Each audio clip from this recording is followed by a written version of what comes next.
Assalamualaikum warahmatullahi wabarakatuh. Pada kesempatan kali ini, saya akan mencoba menjelaskan tentang psikologi cedera.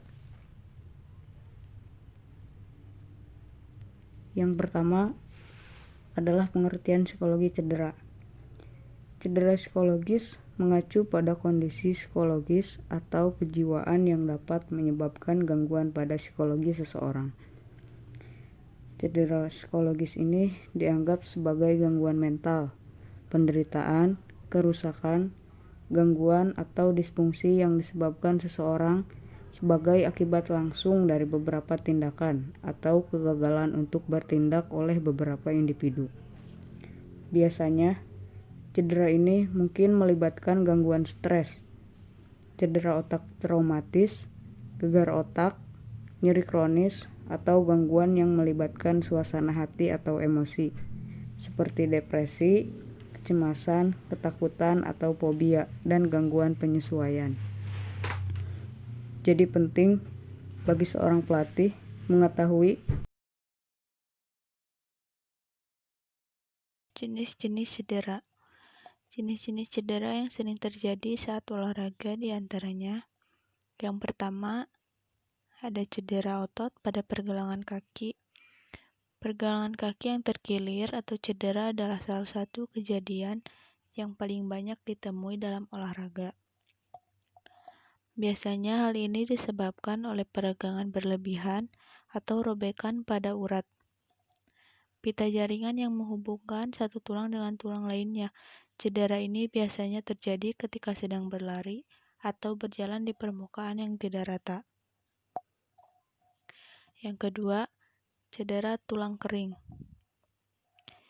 Cedera tulang kering atau shin splints terjadi karena peradangan pada otot dan bisa terjadi pada siapapun.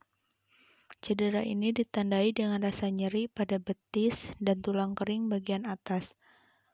Umumnya cedera tulang kering terjadi saat berlari atau melompat. Ketiga, cedera pada bahu. Pada bahu terdapat 4 otot besar yang bertugas untuk menopang dan menjaga sendi-sendi bahu. Pergerakan sendi bahu yang berulang-ulang secara intens akan menyebabkan otot-otot bahu kelelahan dan membengkak atau sobek.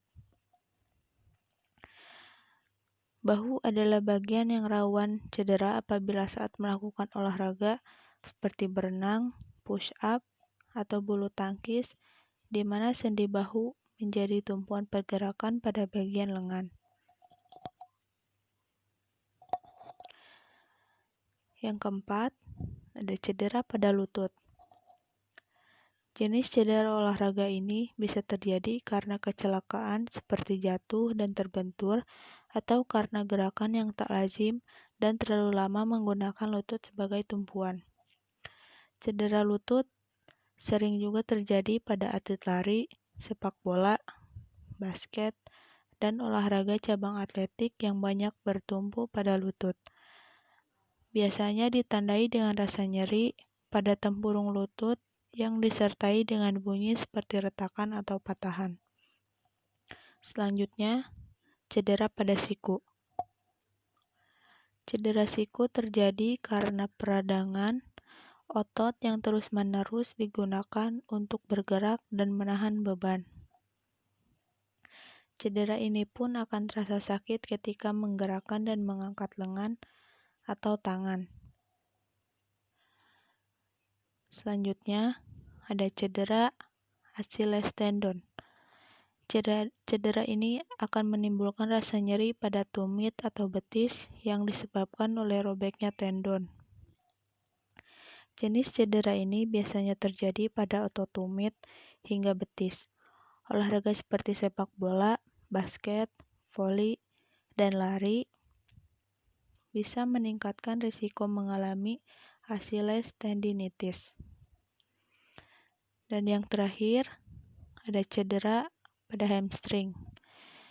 Jenis olahraga cedera ini bisa melukai siapapun dan biasanya terjadi karena kurang pemanasan, otot yang kelelahan, dan gerakan yang tiba-tiba. Hamstring adalah 4 otot yang berjajar sepanjang paha belakang. Aspek psikologis yang muncul pada atlet cedera. Pertama, atlet akan merasa khawatir dengan karir atletnya karena dia berpikir bahwa atlet yang sudah cedera itu biasanya akan ditinggalkan dan kurang dipedulikan lagi. Dan akan ada perasaan sedih serta depresi yang ringan atau berat tergantung cedera yang dialami. Yang kedua, atlet memiliki perasaan sedih dan takut tersisihkan. Yang ketiga, perasaan takut apabila cedera yang dialami tidak akan sembuh atau pulih dengan cepat. Yang keempat, perasaan hilang percaya diri. Dan yang kelima, merasa cemas dan takut apabila dia cedera, maka cita-cita memiliki prestasi yang tinggi akan terhapus dan tidak mungkin bisa tercapai. Aspek psikologis yang muncul pada atlet pasca cedera. Pasca cedera, atlet akan memiliki perasaan yang positif karena dia mempunyai semangat lagi untuk melanjutkan proses mencapai suatu tujuan atau prestasi yang dia inginkan. Dan perasaan itu akan muncul dari beberapa sebab atau faktor, seperti mendapatkan motivasi dari keluarga dan orang-orang terdekat atau teman satu tim dan pelatihnya.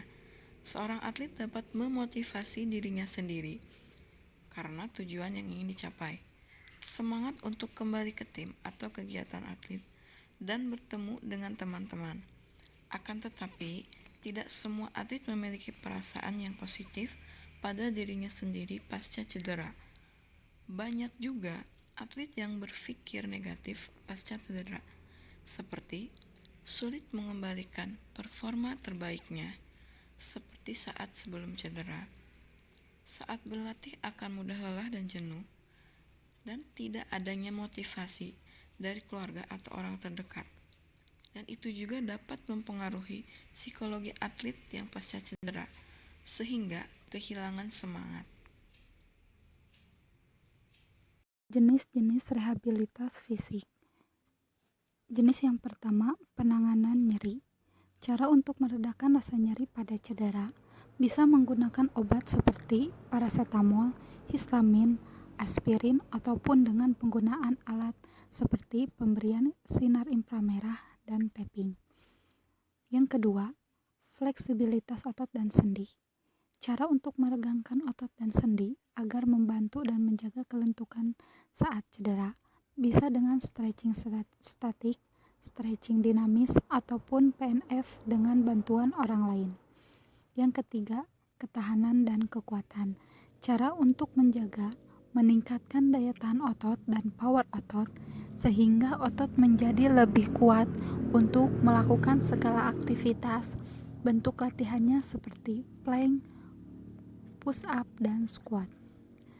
Yang keempat, keseimbangan. Cara untuk menjaga gerakan tubuh agar tetap pada titik keseimbangan dan menjaga tubuh dari bentuk kesalahan gerak yang mengakibatkan keseimbangan goyang. Bentuk latihannya seperti berdiri dengan satu kaki dan variasi lainnya.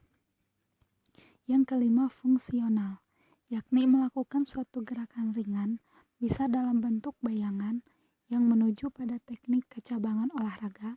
Contohnya atlet silat, melakukan pukulan dan tendangan sabit yang benar, tepat, dan ringan pergerakannya.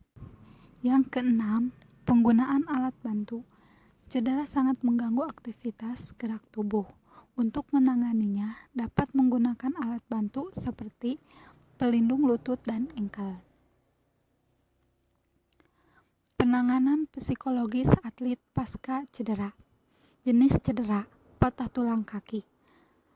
Tahapan yang pertama yaitu edukasi, memberi tahu cedera secara anatomi cedera tubuh dan macam lamanya program pemulihan cedera. Yang kedua, goal setting, memberikan arahan tujuan, motivasi, dan komitmen pada atlet secara jelas dan realistis pada program pemulihan dengan jangka waktu yang diketahui atlet. Yang ketiga, imagery. Menggunakan teknik visualisasi untuk memperbaiki kepercayaan diri dengan membayangkan apa yang mereka lakukan agar mengurangi ketegangan, stres, mengontrol rasa sakit dan kecemasan. Yang keempat, self-talk. Berbicara pada diri sendiri yang dimaksudnya memotivasi secara pribadi, seperti melihat cermin dan mengucapkan kata, "Saya kuat, saya akan cepat pulih." Hal tersebut akan meningkatkan konsentrasi dan tingkat kepercayaan diri. Yang kelima, social support.